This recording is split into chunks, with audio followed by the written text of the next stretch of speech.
Hello, and welcome to From Tree to Book Writers Group. We are your panel. I'm Eliwood. I'm Anna. And I'm Overlord Supreme Cat Queen Sam. This podcast is for writers anywhere on their writing journey, because no matter where you are, as long as you're writing, you're not writing it wrong. Today we're going to do a little chatting about writing, share what we're working on, and play some fun games. Then, at the end of this chapter, we're going to keep each other company during a 25-minute writing sprint that we hope you'll join us for. Although you can always skip it if you want. All right, so first off, a little business. What's everyone drinking tonight? I am not showing our not a sponsor drink, but it's a certain French fizzy water that apparently tastes like sunshine. And does it taste like sunshine? Guys, I gotta be honest, it kind of does taste like what you would think sunshine would. Like, I hate to admit it, I think they got this one right.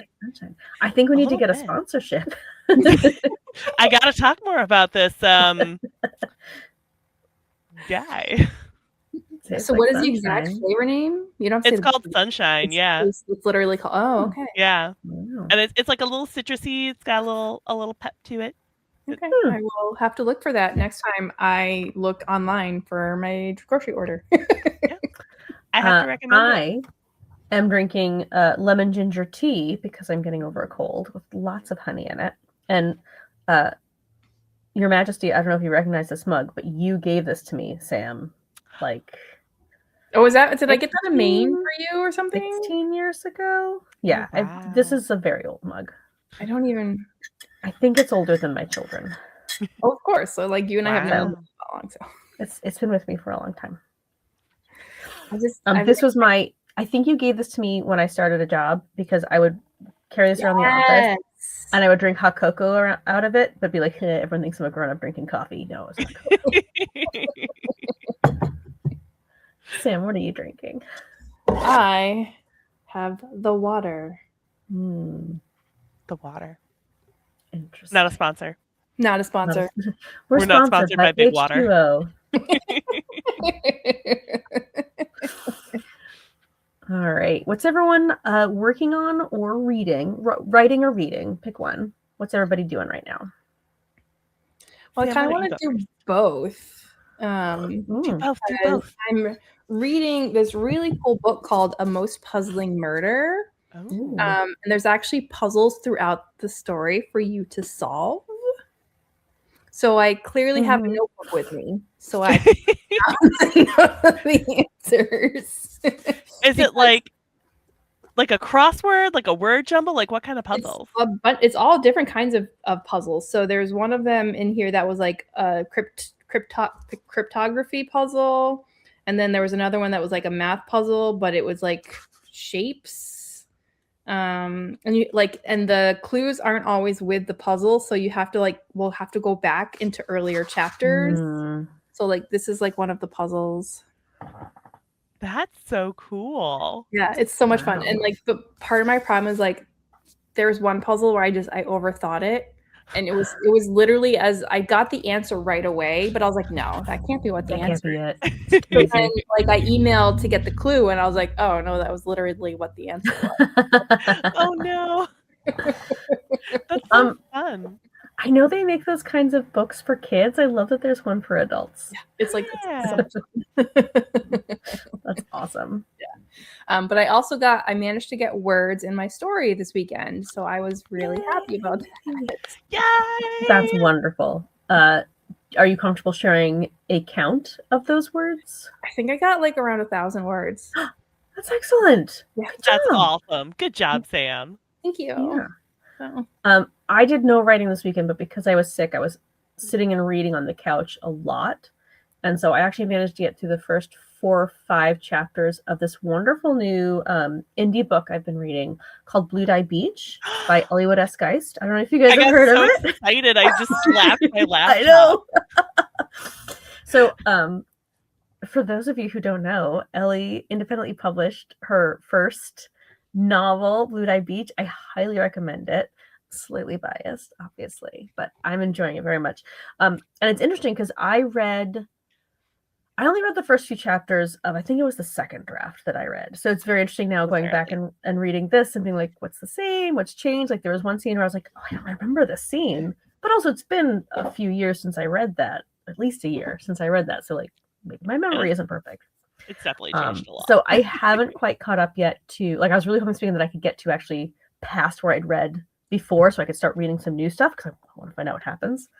But I'm not quite there yet. I made it to the beginning of the carnival, and last time I read through the carnival. So nice. Which I'm pretty sure, Ellie, like this is all still place setting. Like we're getting to know the characters and getting to know the place. Like the real is coming. There's so there is a 10-year time jump in the middle of the book. I know that. We start with Edie at 15 and then we end with her at 25. And so based on where you are, like big things don't start happening until a little further on. Okay. It's a little bit of a slow burn. I'm very excited. I'm very excited to finally be reading this. I'm so proud of you that you got this published and it's happened. So it was actually one of the very good things about like having to cancel all of my weekend plans. I just like, well, I'm just going to be a vegetable on the couch anyways. So I watched Night of the Christie and I read your book, and that was the silver lining. Thank you, and I'm so glad you got sick. But I'm very glad you're enjoying it. I am enjoying it very much. So Ellie, what are you reading or working on? What I'm working on is not Blue Dye Beach related, actually, despite that beautiful lead-in. I'm actually working on a draft of my other. It was supposed to be a standalone novel. Well, actually, it was supposed to be a standalone novella.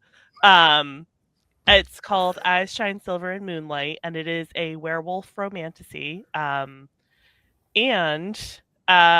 it all started about a year ago when we started one of my favorite annual traditions that we're going to talk a little bit more about today. Which is what this episode is gonna be about. So, those of you who have met us in real life may have heard this mentioned, although actually I don't think I've told a lot of people about this. It's very niche. 2 years ago, our writers group started something we like to call Monster Mash Madness, or as our wonderful graphic designer Stephen dubbed it, Monsterotica. So every year, the month of March, we set a goal for ourselves to write a short story or a novella, 10,000 words, that is a little monster smut. And this was the idea was to challenge ourselves, get ourselves out of our respective ruts, get out of our comfort zones. I certainly had never written any smut before. So this was like and actually the first year we did it, I was working on a romance, and I was like struggling to like write some smooches, and I was like, once you write some tentacle porn, then the smooching is very easy in comparison. So I felt a very fun exercise. But Sam, you're the one who actually came up with this idea. Yeah. So I think you want to talk about where that came from. Yeah. So I think it was like a couple of years ago. It was like we were kind of like, I feel like at the height of COVID at that point. And so I was just, we had been doing our writing group. I was just struggling with my story. I just wasn't having any fun with it. And I was just like browsing Kindle Unlimited like you do sometimes. And like, there was just like all these monster romances out there. And I was like, I bet those are fun. Like, like they're ridiculous, but they look like fun. Like, why don't we? And so like, I came to you guys and I was like, hey guys, so what do you think about writing some monster porn, for shits and giggles, And I had never heard about that and definitely didn't jump immediately into the chance. You definitely let Sam finish her sentence before you agreed to it. I was very polite about it, yes. And so, I mean, luckily I have wonderful writers in my writing group, and you both were willing to come along on this journey, and we've made a yearly tradition of it. So every March we hop on this train and we stretch ourselves. And, you know, I think one of the great things about Monster Mash Madness, whatever, is that, you know, for me too, it's definitely like causes me to stretch my writing skills, because, you know, writing like hardcore, like erotic scenes is not for the weak, you know. It's like, it's hard. There's only so many ways you can say the same thing, you know. And, you know, it also, at least for me, so it stretches my writing skills, and it like really, as much fun as it is, like I like to put some plot behind it too. So like I just, you know, makes me think about how to connect that kind of thing together. And it's like not just necessarily porn for porn's sake, even though there are some scenes that are just porn for porn's sake. But I just also, for me, it reminds me that writing should be fun, you know. And when I get really caught up in like, oh, I can't find the right words, or, you know, this plot isn't doing what I want it to, or I have no idea where I'm going, it's like being able to do this every year is just like, just have fun with it, you know. Like, it doesn't need to be anything other than fun. And no one is going to read it except for you guys. Exactly. So this is definitely a chance to just like play for play's sake. And I do highly recommend, like, I would say if there's any of our listeners who only write smut, I would say write some children's literature. Like, there is definitely value in experimenting with a genre that is not your own, with a writing style that is not your own, to stretch your own voice, help like find what it is that you're missing, or strengthen what you already know, you know, strengthen what you already are the tools you already have. So I think for me, it's definitely been very, very helpful to just, get out of my comfort zone, try some new things. Last year, I was not inspired by the monsters that I had chosen. I did not end up finishing the novella last year. Like, I didn't make it to 10,000 words. I think it's like 6,000, 7,000. And I was like, I don't even want to finish this sex scene. Like, I was bored with it. So I learned a very valuable lesson about putting something down and walking away when it's just not working too. Absolutely. And of course, Ellie, you had a very different experience last year. Yeah. So our first one, I forgive me for working blue. I prematurely got excited about the first one, and I learned a very important lesson about, I kind of front loaded a whole bunch of sexy scenarios, and by the time I was at like 5,000-6,000 words, I was like, oh, I'm kind of bored now. Like, there's more monsters, but is there more erotica, really? And it really helped me appreciate what it means to like build up tension, to build stakes. And like, I'd written romance before. I hadn't really gone that deep. But it was definitely about like stretching my skills, stretching my imagination. And I learned some really valuable lessons about like, oh, okay, this is why you want to have scenarios and situations before you get to the sexy scenes. So I still like, I'm fond of my Dracula Sexy Party first volume. But then last year, fate gave me the gift of werewolves for my monster. And listen, of all the monsters, is there anything sexier than something that gets big and hairy once a month?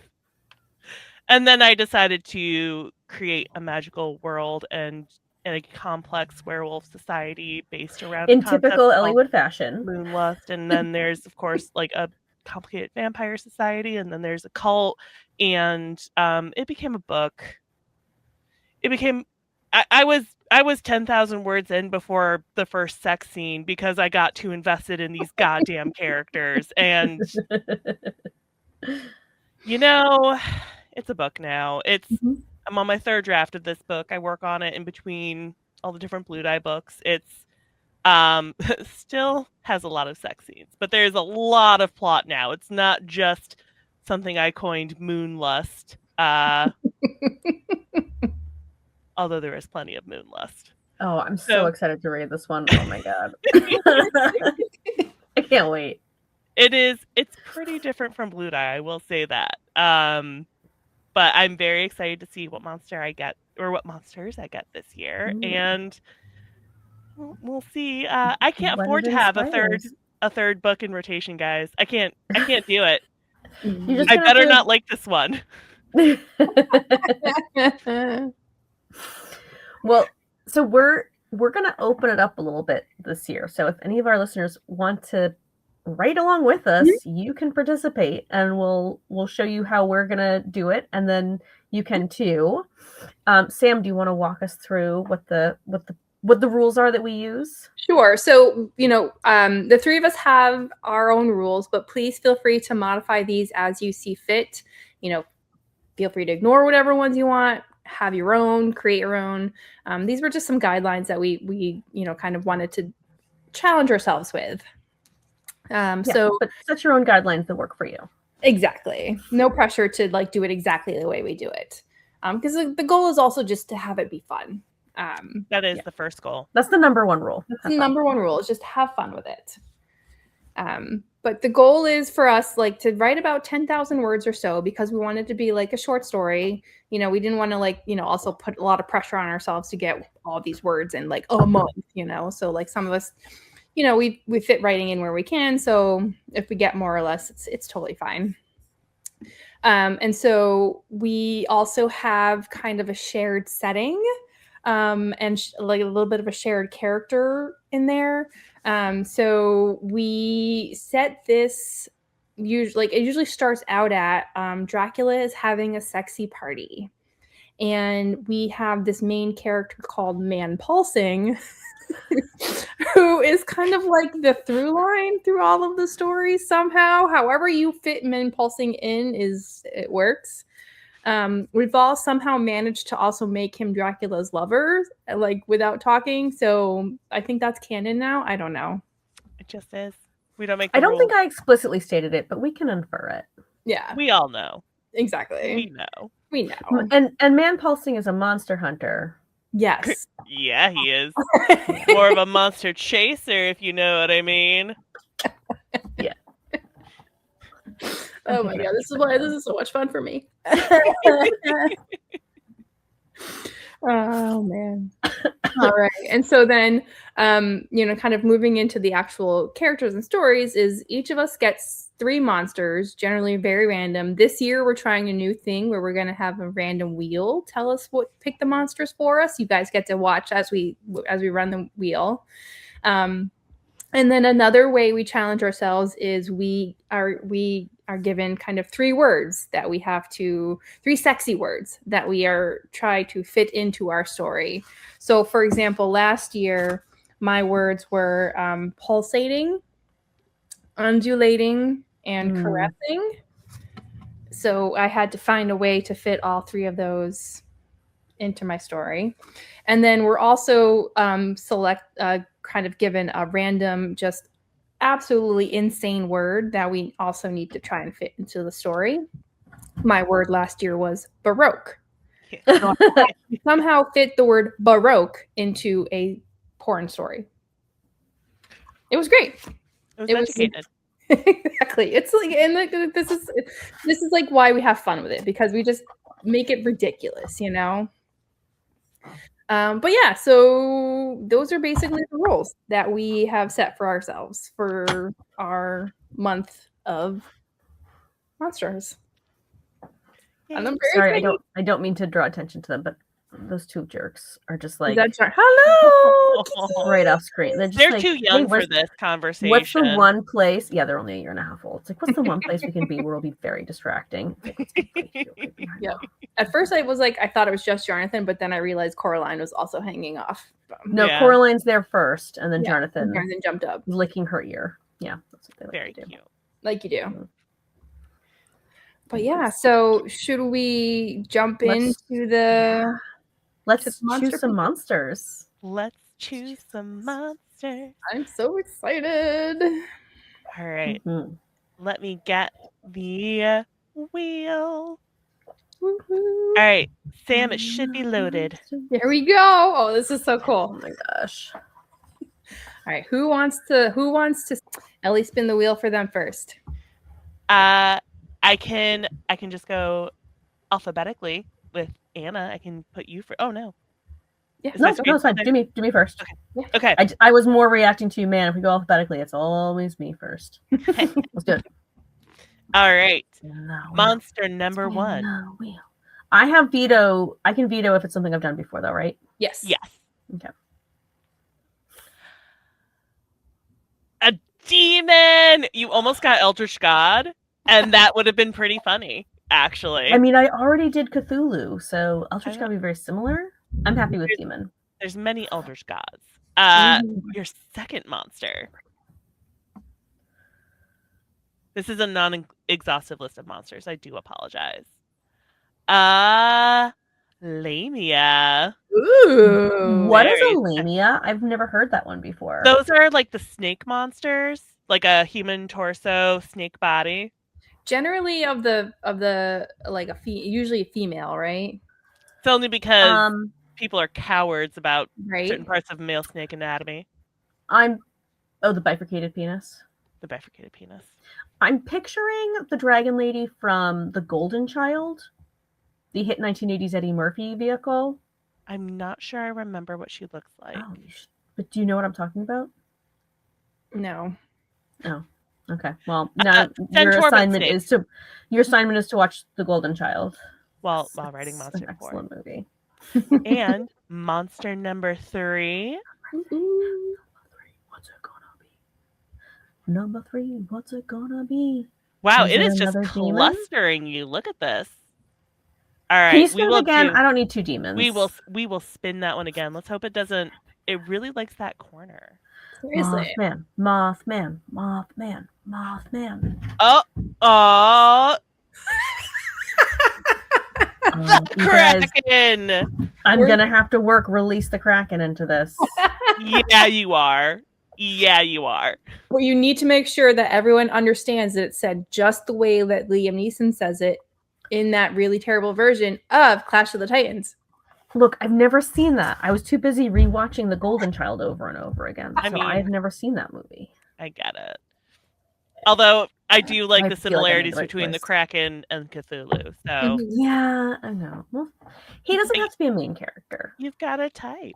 That's all. All right, I think Giant Ellie, and you should slimy. spin for yourself now. Oh, you should. Okay. All right. My first monster. Hardly my first.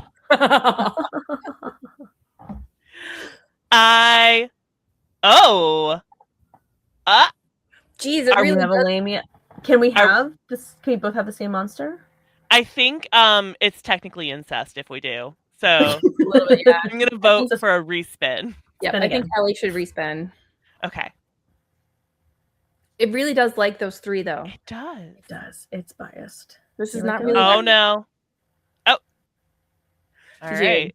I will know you have Eldritch God. The And we have unknowable Eldritch God. The Eldritch, wind more really like. needs to get out of this quadrant. completely- I Yeah. know. All right. I wonder if I can. Biased. That didn't do anything. Okay. I spin it really hard. Get out of that corner. Oh, Oh, she almost got the Mothman. Jersey Devil. That would I have been a would've repeat for me. I Although would've I think been really jealous if you got Mothman. I did include Mothman in one of my stories, but I think that was a freebie. I think I didn't have to include him. I just I don't did, remember. which Wow, we can Mhm. do that, you guys. You We can. can it's loud. You don't need 3. You can have more. You can have less. 3 just happened to be a really nice number. Dragon! Guys, Ellie. Now you're gonna have another world. You're gonna have another whole new novel world. I think God might be real, you guys. Wait, so you got Eldritch God, The Jersey Devil. Jersey Devil, and Dragon. Excellent. Oh my God, Fantastic. can you have the Jersey Devil be depicted as they were in What We Do in the Shadows and just I mean, it's gonna be hard not to be honest. I think you should set this in the world of What We Do in the Shadows. Well, as long as Dracula has a sexy party, that's all that matters. Yeah. I mean, I Dracula put can those move guys' the sexy party wherever he wants, like, right? That's true. Yeah. That's true. All right, Sam, are you ready? I'm ready. I gave it a good hard press.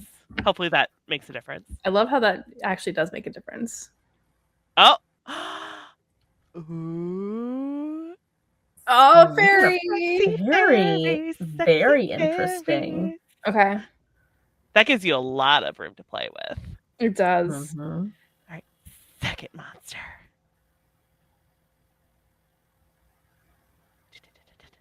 Oh. Oh man. Are you gonna do a dragon, or are we gonna spin again? I'm gonna ask for a respin. You can have a respin. I'm very okay with that. I was really hoping you were gonna unicorn. Do you like fairy and unicorn? Oh, Well, I had unicorn last year too. That's true. You did. Oh. Oh my gosh. Oh, werewolf. That was so close to being Mothman. It really was. I'm excited to see your take on werewolves, though. Oh my God. She's gonna call it Silver Shining Eyes in Moonlight. Oh my God, that sounds so good for some reason. That just sounds amazing to me. All right, and number 3.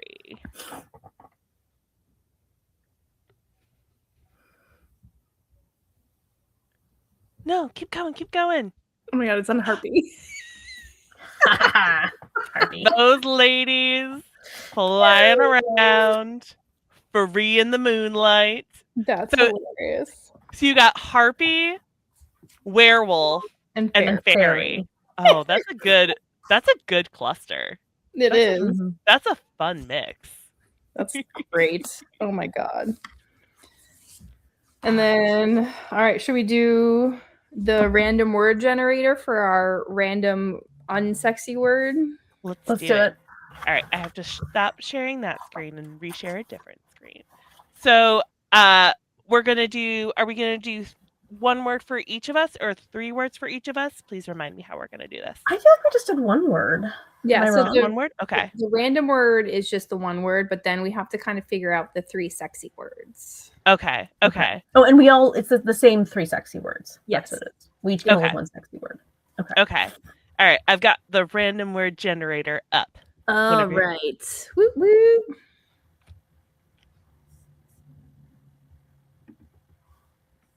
Let me know when you can see it. Oh, I can see it. Yeah. Okay. All right. So reverse doesn't count, although there are plenty of fun things you can reverse. Like cars. That thing. And cars. All right. So Anna, do you mind going first? Or should we go in reverses order so Sam gets to go first? Reverses. Start with Sam. Okay. All right, Sam, your random word is live. Okay. I feel like that's super easy though. Do that. Yeah. We are not responsible for the random word generator. No, we are not. All right. Done. All right. Written down. So I'm the second one. I get shake. Ooh. That's actually pretty fun. I'm going to shake that dragon. Yeah, you are. Watch. I'm going to get like disestablished vegetarianism. If you can't define it, you don't have to use it. All right, Anna, your word is manager. God, that's a harder word. Wait, did I get the Kraken or the Karen? Oh no, twist. It's the same thing. The Kraken is a Karen. Manager. Oh man. It just writes itself. Oh, that was wonderful, guys. That was great. Shall we do our sexy word distribution? Let's do the sexy Yes. words. Who has a sexy word? Because we each name one, right? Yep. Yeah. Okay. I think I'm gonna throw my word in, Mhm. and my sexy word is going to be texture. Oh.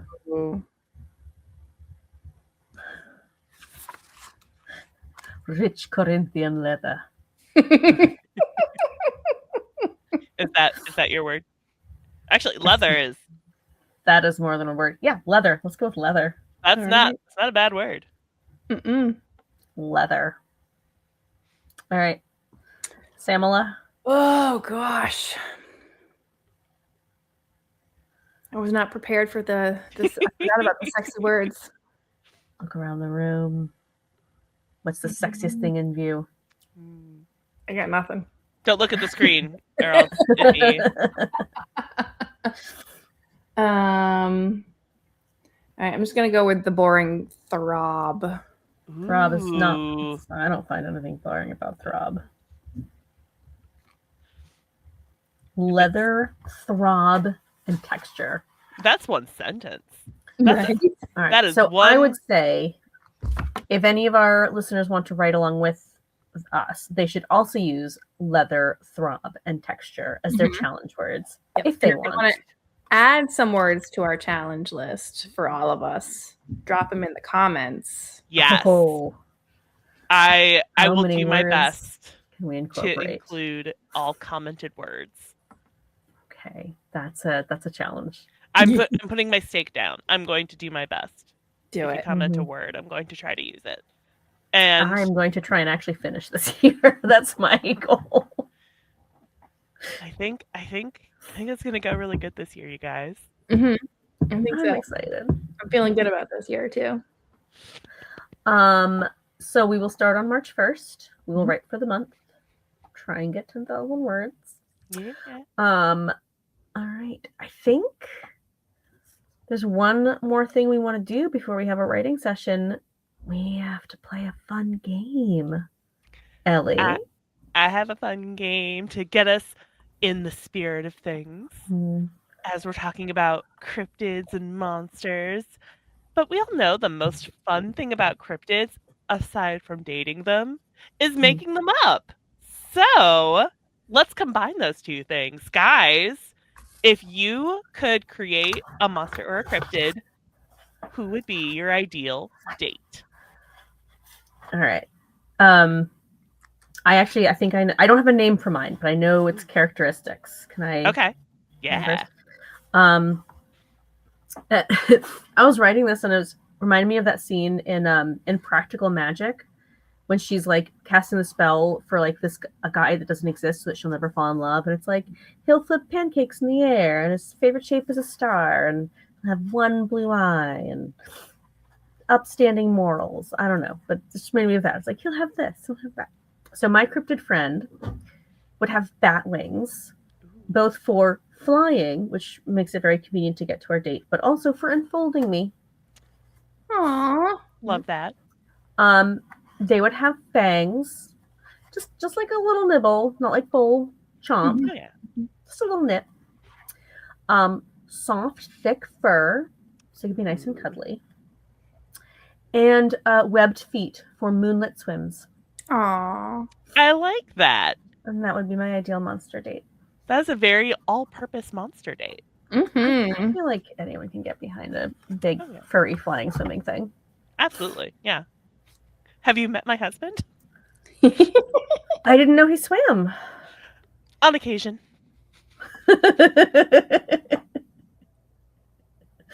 Ellie, what's your ideal monster date? Your cryptid friend? Well, I'm afraid my monster date is not as romantic as yours. He's a little bit more utilitarian. And a little bit inspired by, for my D&D friends out there, a nicer take on someone we know as the Bagman, who lives in the bags of holding, which are like nice little portable bags that are technically into a different, I'm getting off topic. Anyway, so Date Man actually has hundreds to infinite number of pockets that can hold anything I want. Because, like, I have a cute dress. They don't always come with pockets. He's got to be holding my stuff. You know what I mean? And on top of that, in all these pockets are absolutely anything I could ever need in any situation. Do I need a hair tie? Do I need to find my car keys? Do we need $5,000 in bail money? Right in his pockets. Got it all. Got it all. Amazing. Nice. Love it. How about you, Sam? So this one was hard. I'm not gonna lie, because there's so many ways I could have gone. I didn't want to do tentacles because I feel like that's a little overdone right now. But I like the idea of that. So I was thinking, like, this could be my cryptid friend could be like made of vines, like, and so like he can like grow them and shrink them, kind of like Swamp Thing, like at will. Yeah. Go on. To, like, for whatever fun times you might need, like if you need to swing through a swamp, or if you pick up something really far away. Exactly. Mm-hmm. Or you're in a certain scene in the world. Handy to have that with you at all times. Don't need handcuffs. Mm-hmm. Exactly. But also has magic, so can conjure like fire at needed, or if I need a hair tie, they can conjure a hair tie type of thing. Yeah. So prehensile vines and magic. I think that's the perfect date. That's the full package right there. So amazing. I'm always saying men need to have more vines and magic powers. Honestly, like, that's just what a modern woman is looking for. Mm-hmm. Women don't need magic powers. We are magical. That's right. Women don't need magic powers. They need you to have infinite pockets. Is that really so much to ask? No. I'm saying. Absolutely. Raise your standards, ladies. He should have fangs, prehensile vines, bat wings, webbed feet, and infinite pockets. That's all we want. I'm very happy with that. All right. Well, shall we do our? I think we've talked about this a lot, but I think we should do a little rating now. Yes, please. I got to get ready. Yeah. I might start doing a little planning. I don't know. I got to think about this. I know, right? So much to figure out before March 1st. So much dragon. So much dragon. You guys. Ellie, you're so excited. I'm so excited.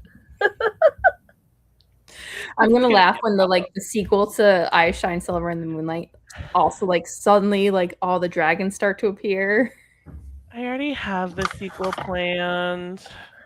All right. Well, pity me. I don't know how I'm going to work a demon, a snake monster, and a kraken into my Victorian ghost romance. So it's more about how they fit into each. Never mind. And on that note, Sam, you want to bring up the timer? Let's do it. On your mark. All right. Get set. Go.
And that's 25 minutes.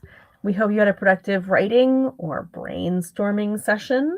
And if you were brainstorming for your own Monster Mash Madness, is that what we're calling it? Monster Yes, Mash Madness. Monster Mash Madness.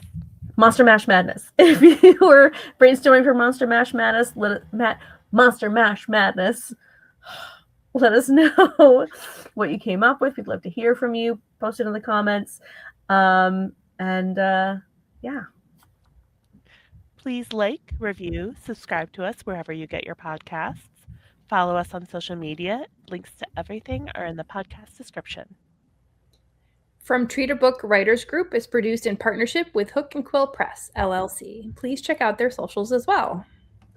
Our theme music was by FASSounds. Wherever we are, remember, we're writing together. Bye.